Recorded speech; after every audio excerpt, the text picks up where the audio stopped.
Welcome to the 2021 Wildwood Platinum 167 RBKX. We're going to start right in the back end here at the end of your bumper. Just going to pull that cap out, reach in a little bit, and we got your sewer hose in here. So you pull that out, and once that guy's stretched out completely, it is about 20 feet long. All right, we're just going to tuck it back away in the bumper here. Just doing that just helps keep any sort of stench out of the trailer.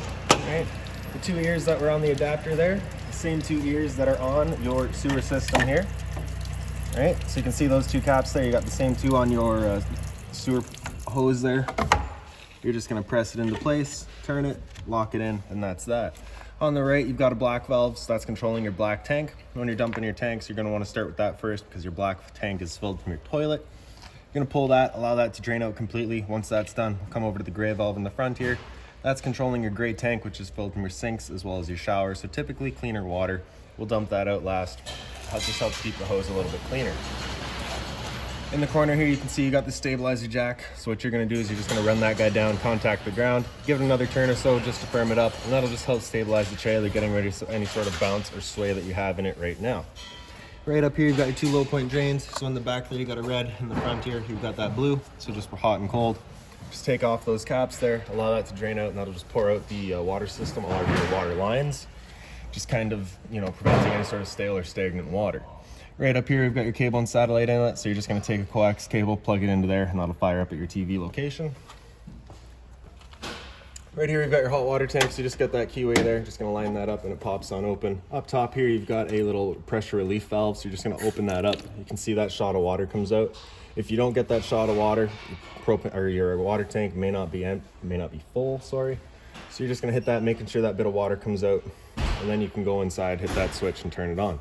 Once we get there and turn it on, I will go over a reset procedure, and the button that I refer to will be right there, right? If the water tank isn't full, you're just gonna wanna make sure that your water system's turned on, let that guy fill up. Right here in this little port that just pops open, we've got your short cord here. So standard 30 amp end on it. Most campsites will have that. You can plug straight on in and you're good to go. We do also provide you with a 15 amp adapter, so if you wanted to plug in at home, charge your batteries, run your fridge, you got the power to do so. Right here's your city water connection. So you just pop that cap off, you take your water hose, plug it into there, turn on the water, and that'll pressurize the water lines throughout the trailer. In front of that, we've got your fresh water connection. So you just take your same water hose, stick it into there, turn on the water, and that'll fill up your fresh water tank. You know that tank's full once it starts spitting water out of that vent right there, or just by watching the monitor panel inside. The drain for that tank is just right down here. So you just get that white cap there, you're just gonna pull that off, and it'll drain itself out. All right, just like that. Right here, you've got the exhaust for your furnace. So if you're ever running your furnace, you just wanna make sure nothing's drooped over that. It does get hot. And straight up from that, we've got the vent for your stove. All right, so propane stove, of course, whenever you're using it, is putting off fumes. So you just wanna make sure that fan in there is turned on, evacuating those fumes out of this flap here. Whenever you're going traveling, you just take that flap and just kind of press it back into place. It clicks in, prevents any dust from getting inside. In the front, we've got your storage compartment. So we're just gonna open that up. You get this little finger over on the side there, holds it open for you. You can see it is straight through to the other side. All right.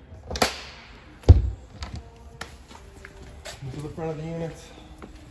And that little black box there is your battery. So as long as you're plugged in through that short cord in the back or into the 7-pin to your tow vehicle, that battery is charging for you. You also got your propane tank here. It's a standard barbecue style tank. You're just gonna turn that valve to open it up. That's that. Your standard tongue jack, one way's up, the other way's down. Over on the side here, you've got a Furion solar panel plug-in. So you just take that panel, plug it into there, it'll charge up your batteries. Other end of your storage compartment here. So inside here, we do provide you with a water hose, as well as that park adapter I was telling you about. So your cord into there, 15 amp into a standard outlet. And right up there, we've also got the little jack for running all of your stabilizers. Continuing back, right here, we've just got a little GFI protected outlet, so you do have power outside. And behind that, got this little compartment just holding a little fridge for you. So that's a 120 volt fridge, so as long as you're plugged in, this guy is going for you. Temperature control is just kind of top right there. Power outlet just on the side there. And to the back of the unit, we've got of course your spare tire. You do have a black tank flush here as well. So you may notice over time you've dumped out your black tank, you know for a fact it is empty, but your monitor panel is still reading a third or 2/3, whatever it may be. You're just gonna take your water hose, stick it into there, open up your black valve, turn on the water, and that'll just flush out that tank for you, getting rid of any sort of debris that might be causing your issue. Beside that here, you've got your exterior shower. So you're gonna get a key just like that guy there. Just gonna stick it on in, open her up. You get the standard 3-foot hose with hot and cold water. So if the dog's out getting muddy, you can spray him off before he gets inside. Right, close that back up, lock her down. Right, now we'll make our way inside. So you just got the assist handle here, up 90 degrees, pops into place. Right down here is your steps, so we're just gonna lift it up and out, and flip this step over. When you first come inside the unit, got a fire extinguisher right inside the entrance, so pull the pin, point, and shoot. Right up here on the right side, we've got a light switch, turns on your awning light outside there. This switch down in the bottom left is your awning switch, so we're just gonna press and hold out, and the awning will make its way out. One thing to keep in mind is your door will contact that arm if it is wide open, so you want it about 90 degrees or so. Just pressing and holding out, waiting until this guy gets out all the way. You know it is out fully extended once that white flap at the end comes down and you see the black tube. So there it is there. If you were to continue extending, it will actually wind itself up backwards, in which case the fabric will be underneath the tube, allowing it to then hold water and accelerate the growth of mold and mildew.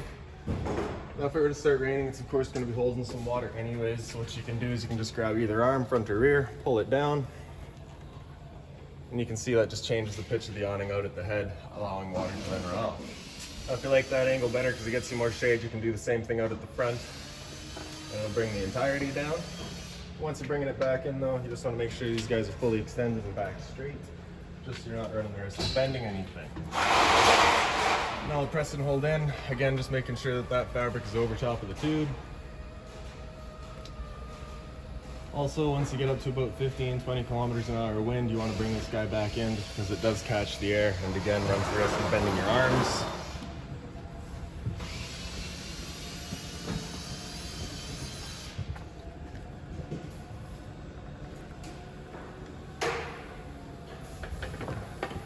And that's that. So the light switch to the left there, just the one interior light there. The rest of the lights throughout the trailer, just on their own little center push buttons. Right. To the left of that, we've got your water heater. So turn that switch on, that light up there will come on, letting you know the water heater will fire up. Once that light goes out, the ignition sequence has started. It'll try that 3 times. And if after that 3rd try it hasn't fired up, that light's gonna come on, it's gonna stay on, letting you know it hasn't fired up. At that point, you'll be going out and using that reset switch that we'd shown you. Stood right here, you can actually hear that whir, that flame going, so we know it's good. Right? And on the left there, we've got your water pump. So just turn that switch on, turns on your water pump, drawing out of the freshwater tank to pressurize your lines. Up top, we got your monitor system. So on the left there is your battery, so it tells you your battery charge level. So because we're plugged in right now, we're on C for charging. G would be good, F is fair, and L is low. For your freshwater tank, as you fill that up, it'll go to 1/3, 2/3, and full. Same idea for your black and your gray. Right? In the front here, you just kind of got the storage space on either side. Right down here, you can see you got that black pouch there. That's got all of your owner's manuals, all of your keys, anything like that for the units in there, as well as that Bluetooth speaker they provide you with because the unit doesn't come with a dedicated stereo. All right, storage on the other side there. And of course, you got the couch here as well. For the 2 cushions, we're just going to throw them off to the side.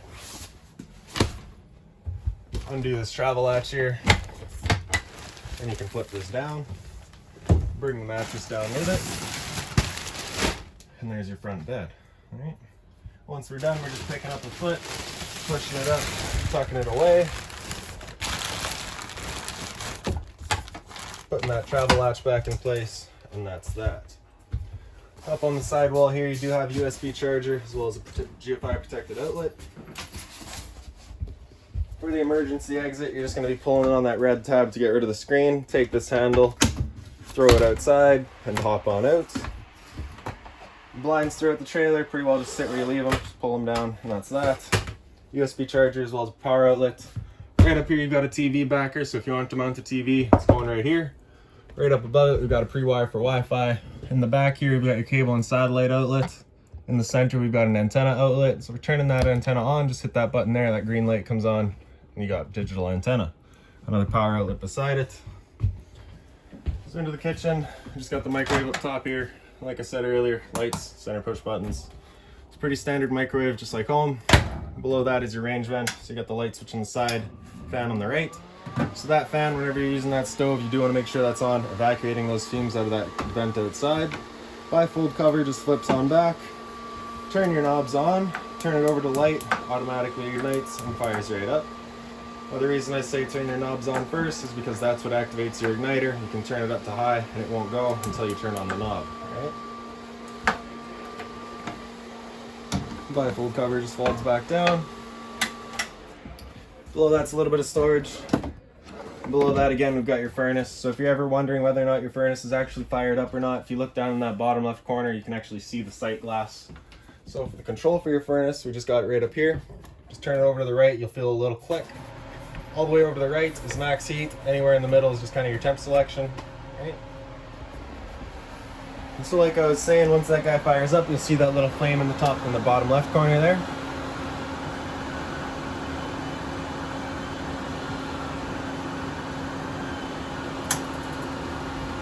There we go. Alright, now the first couple times you use this guy, it might have a little bit of smell throughout the trailer. It's a new furnace smell. Wish I could help you, sorry.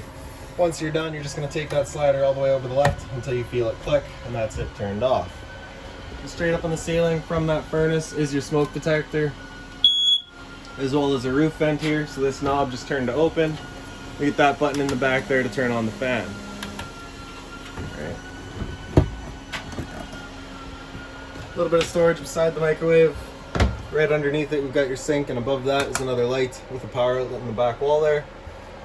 So the dual sink covers there. Hot and cold water, of course. Below that is a little bit of storage. Now just be careful whenever you're using this storage compartment, you do have your drains right there. If you're looking to winterize the unit yourself once it comes time, your water pump is right behind these panels here. Right here, this little black box there, if you just press top and center, it pops on open. You've got all of your breakers on the left there. Whenever a breaker breaks, it'll sit in the middle, so just turn it off and then back on. And on the right side here, we've got all of your fuses. Access to your hot water tank is right behind this panel here, so those two screws come out and that's your hot water tank. Right up here, you've got your fridge. It's a 12-volt fridge. As long as your batteries are charged or charging, this guy's going for you. Temp control right across the top. And your freezer has temp control in the back as well. The travel latch here, you're just going to move it over, and that's that. So your dinette area just has a little bit of storage above it. Again, just kind of sits where you leave it. Power outlet in the wall back here. And if you just grab the table and kind of wiggle it up, move it off to the side and pull the legs out. And just plop the table down, kind of right underneath your cushions here. And then we'll grab the back cushions and fill in the center. And that's just another bedding area. All right. So with the light back here, and right here you've also got your air conditioner. So you have the knob in there in the front. You got off, and then the low fan, and low fan again. After low fan, you got high fan. After that, you got low cool, which is actually going to bring in the cooling, right? Rather than just moving air. And then high cool, right? So you just got the louvers on either end. You just open them, close them, just based on where you want your air going, right? The temperature control in the back there would be for if the unit had a heat pump installed in it. It's got a dedicated furnace, so we do not have the heat pump, so that temp control in the back there can pretty much just stay on cold. All right. For your sliding door there, you just got this one latch. Pull that off, and it slides open. Magnetic latch there holds it open and closed. Once you're done going traveling, just make sure that's latched again. In the bathroom, you get the two lights. A little bit of storage over here. Toilet with the foot lever just on the right. And then the GFR protected outlet back here. So test on the left, reset in the center. So if you ever have an outlet that doesn't work, it's a good thing to come and check. Little medicine cabinet there. The sink with hot and cold water, of course. A little bit of storage below it. Again, just careful when using this, your drains are right there. And then the shower, of course, with hot and cold water and the standard head. Right above that, we've got the roof vent. It's the same knob, just turned to open. Button in the back to turn on the fan.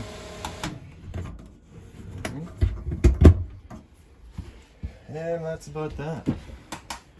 So if you've got any other questions on the unit, please feel free to give us a call, 204-237-7272.